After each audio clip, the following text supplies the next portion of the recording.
Welcome to the first in our series on opportunity, creation, and validation.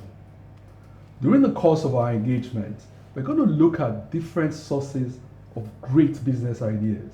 And I'll also tell you lots of stories of those who have embraced the process and have gone on to make a great success of their business initiatives. And I'm telling you stories for two reasons. First is that the stories will inspire you, hopefully. The second is that the stories will stay with you. You may not remember the technical notes, but you will remember the stories.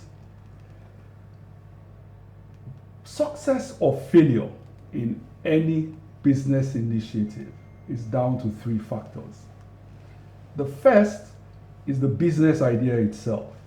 Is it value adding? Does it address or solve a problem? Is it valued by the customer? The second is the person behind the idea. Is he sufficiently driven to overcome the challenges that will constitute a barrier to being successful in the business initiative? And the third is the ability to access the resources necessary to make a success of the business. But critical in all of this, the most critical factor in all of the three factors, it's the idea in itself. Because the idea could constitute a barrier to starting the business in the first place. If you don't get the idea right, then nothing else will matter. The idea has to be one that resonates with the marketplace, that consumers appreciate and value, and at a price that they truly would like it to be. So if you are able to reconcile these three factors, then success is assured. Indeed, these three factors are known as the...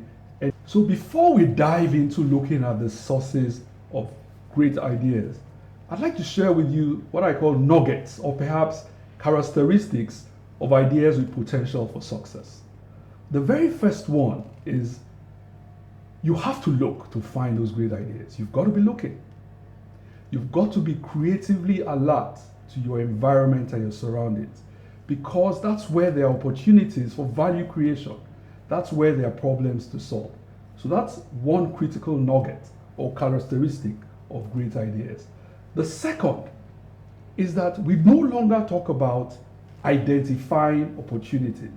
We now talk about creating them, because the best ideas are not those that you stumble upon, but those that are crafted based on an understanding of the marketplace, what the customers want, how they want it, where they want it, and in what price range they want it.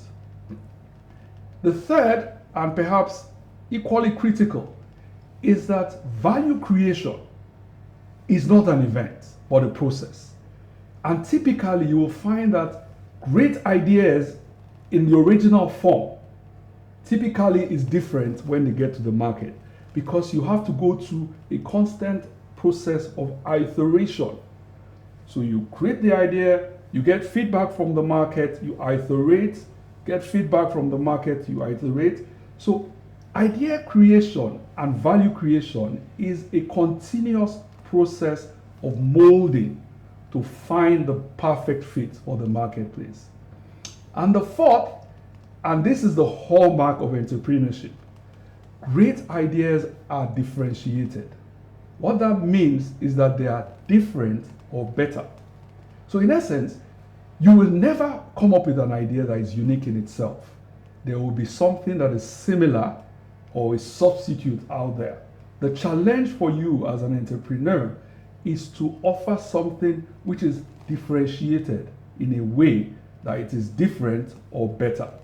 Sometimes you are able to achieve vertical differentiation, in which case you are able to add better features, it's a faster operation, it's a cheaper operation, it's a better quality. But sometimes all you are able to achieve, and it's equally relevant to customers, is what's known as horizontal differentiation. Perhaps you have a better aesthetic packaging. You have a mix of flavors or fragrances. You offer much quicker customer service or even much quicker delivery. So these are the things that make up fantastic ideas. And that's the challenge for you as an entrepreneur who wants to make a success of business, to ensure that you craft your product in a way that it reconciles with customer expectations and the marketplace. So where are the sources of these fantastic ideas, of the great potential? I think there's a natural starting place. Number one will be for you to look inwards. Look inwards and discover, do you have a skill, a hobby, or something that you are really passionate about? Because typically, when you have some of these special skills, a lot of people will find it valuable and useful. We all know about Kafi. Well, a lot of you would know about Kafi, the dancer. Kafi, probably do not know, is a graduate from Yabatech, which she studied data processing. Today, her business is built around something that she is truly passionate about, something that she does without effort. And Kafi has gone on to build a great business around dancing. She has a dance company that today its net worth is about $1 million. That's significant. And these are the things that happen when you look within yourself to find those gifts or skills that you really are great at. Another favorite one of mine is a lady called Femi. I don't remember her surname now, but Femi is, as she describes herself, is somebody who is creative, who has an eye for detail, and a love for ladies' handbags. Today, we have Femi's handbags. Femi's handbag is hugely successful. It is sold all over the world. As a matter of fact, you can find handbags that are worth $1,000. So these are some of the things that these are ideas that can stretch from within you. You know, you just need to search deeply and discover those skills, hobbies, or talents that you may have. Perhaps number two will be that you look around you, look in your community, because those are the places there are problems to address. Those are where the challenges are. And these challenges we live with on a daily basis. So number two will be to look around your environment. Where are the challenges? Where are people complaining? Where do you find your own problems? Because there could be significant value creating opportunities that are lurking around you. One of the great examples I like to give, and it's quite current, is a lady called Damilola. She has the shuttlers. For those of you in Lagos, you perhaps would have seen a lot of buses written shuttlers on it. Damilola's idea was birthed from the challenge workers have with commuting to the office, as well as the challenge companies have with providing staff bus services. She's a bridge between Uber and the public transport. Shuttlers is doing fantastically well. It is addressing the real challenge. It's addressing both a problem for commuting workers and also for companies. So instead of companies having buses of their own, they simply latch onto the Shuttlers proposition, and she's doing fantastically well.